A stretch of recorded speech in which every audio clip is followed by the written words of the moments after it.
রাসূল সাল্লাল্লাহু আলাইহি সাল্লাম কেন টিকটিকি মারতে বলেছেন? নাউজুবিল্লাহ, রাসূল টিকটিকি মারতে বলেননি, এটা কোনো হাদিসও নাই। অনেক হাদিস আছে।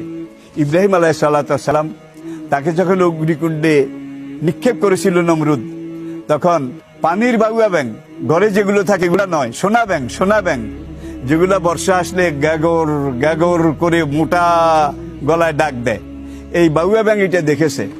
দেখে তাড়াতাড়ি পানিতে গিয়ে তার সঙ্গীদেরকে বলছে, তোমরা পেট ভরে পানি খাও, পাট ভরে পানি খাও। সব ব্যাং পানি খেলো নেতার কথা অনুযায়ী। খাওয়ার পরে নেতা বলে আরো খাও আরো খাও।